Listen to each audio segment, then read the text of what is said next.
Chapter 31. I made a covenant with my eyes. How then should I look lustfully at a young woman?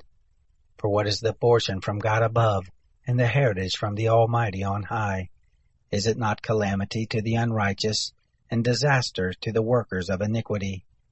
Doesn't he see my ways, and number all my steps?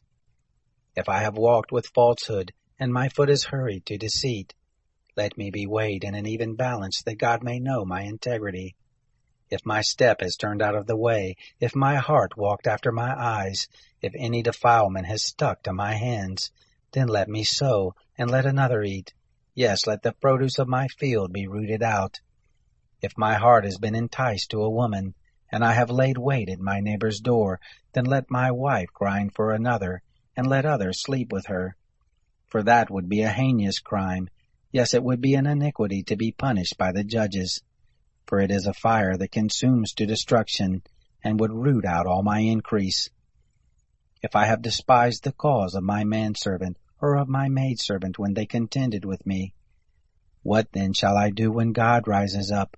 When he visits, what shall I answer him?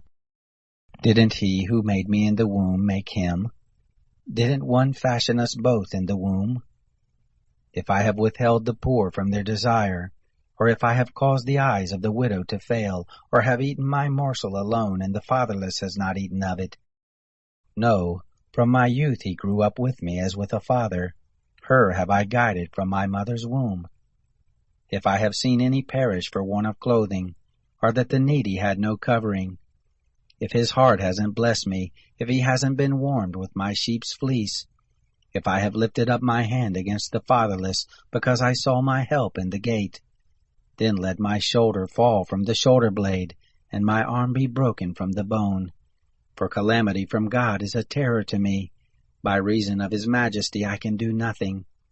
If I have made gold my hope, and have said to the fine gold, You are my confidence.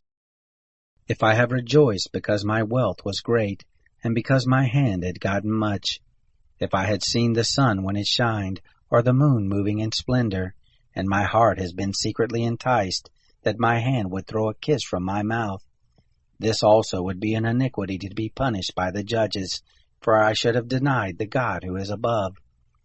If I have rejoiced at the destruction of him who hated me, or lifted up myself when evil found him, yes, I have not allowed my mouth to sin by asking his life with a curse. If the men of my tent have not said, Who can find one who has not been filled with his meat?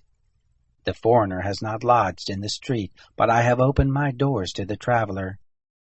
If like Adam I have covered my transgressions, by hiding my iniquity in my heart, because I feared the great multitude, and the contempt of families terrified me, so that I kept silence, and didn't go out of the door.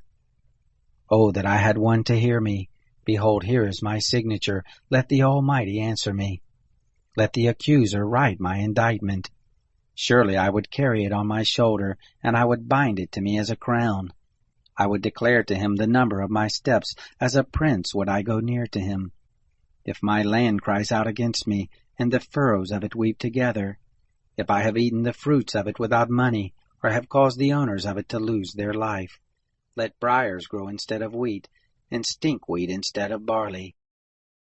The words of Job are ended.